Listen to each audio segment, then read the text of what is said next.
Morning. We just had a very productive conference meeting in the House Republican Conference to discuss solutions to our broken immigration system.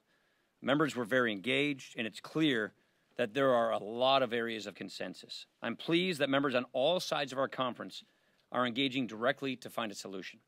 You know, one of the things that I don't like about this job is how things just flow up to leadership to make big decisions, how we too often centralize power around here.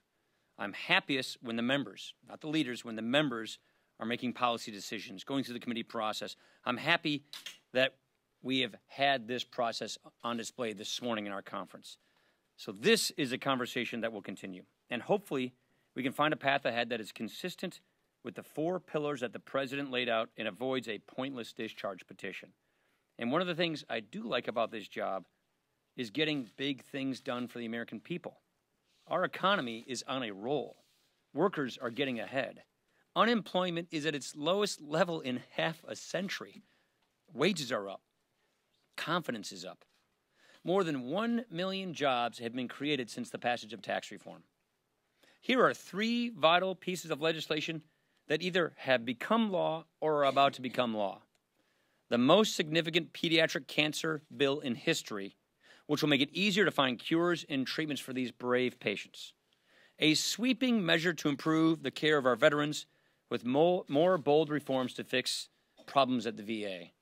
And critical resources to help local law enforcement take on violent gangs like MS-13.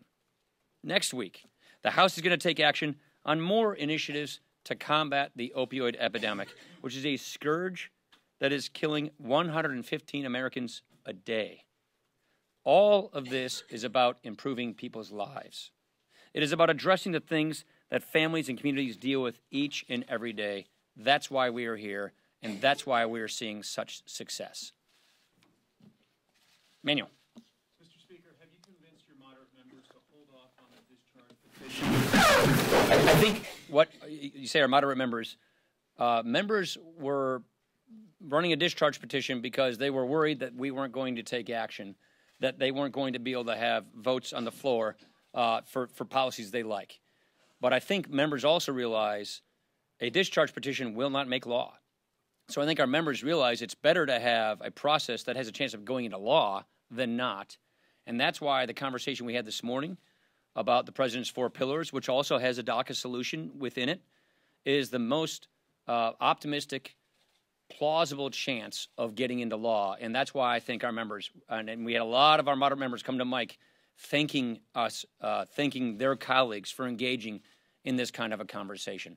That's what, when we have tough, thorny issues, we have long conferences, people come and they express their views, and when you see that happening, which is what we've been doing the last few weeks, you actually find that there is more consensus than not, and that helps us legislate.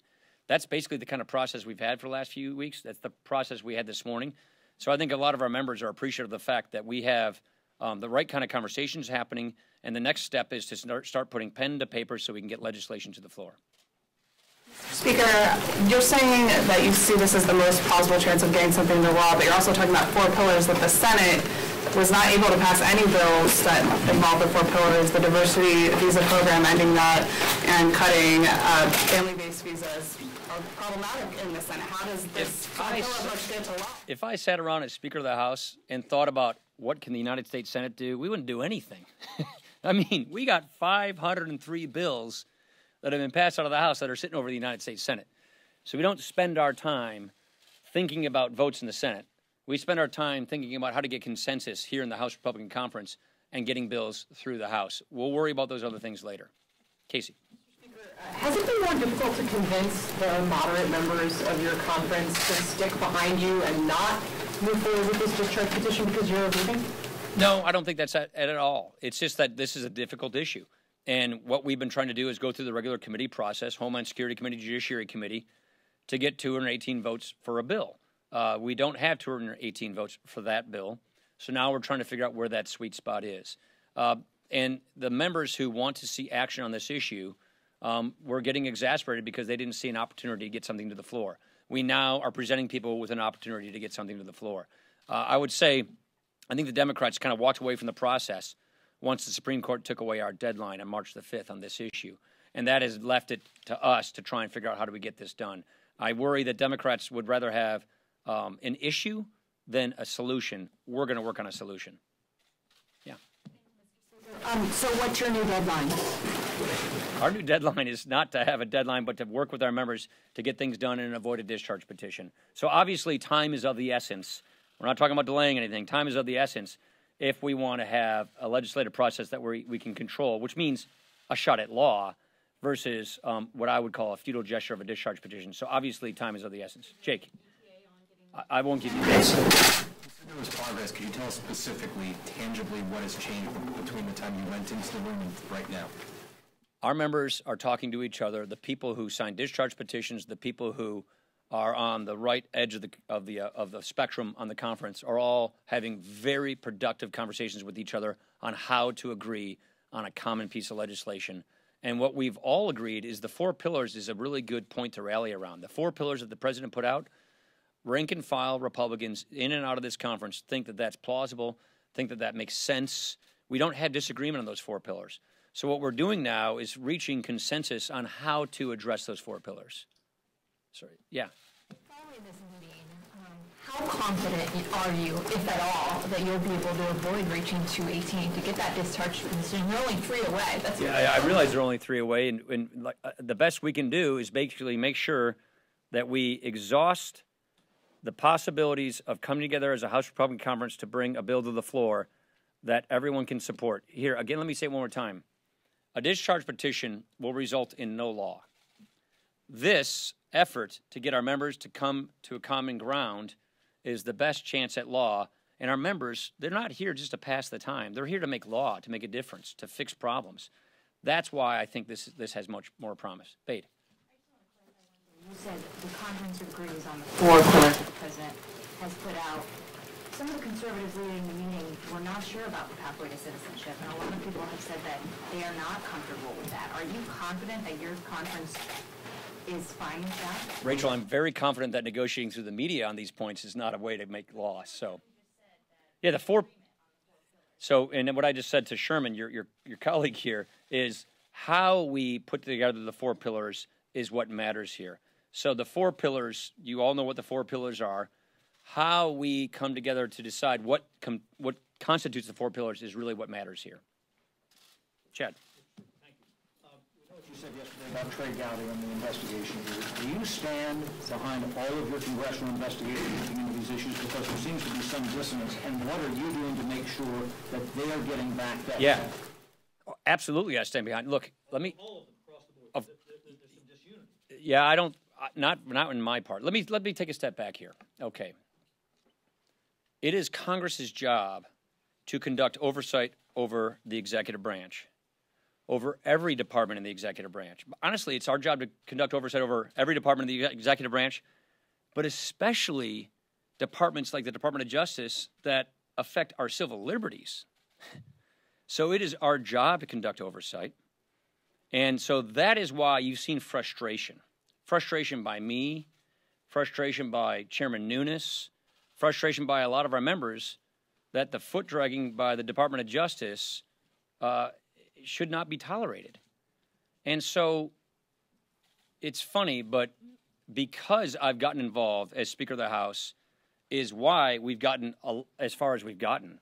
It's why we've gotten the documents that we've gotten from the Department of Justice, the briefings we've gotten from the Department of Justice. But frankly, Chad, it shouldn't take a Speaker of the House to have to get involved every one of these times to get the Department of Justice or any department in the executive branch to comply with congressional oversight requests.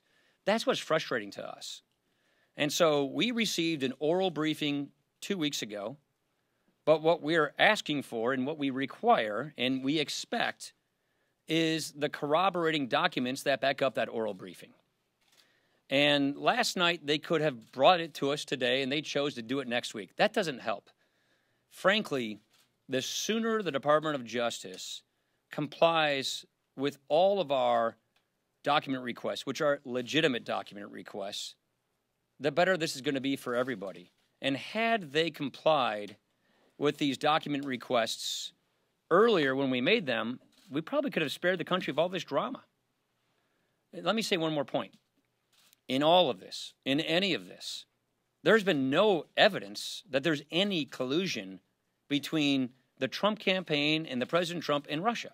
Let's just make that really clear. There's no evidence of collusion.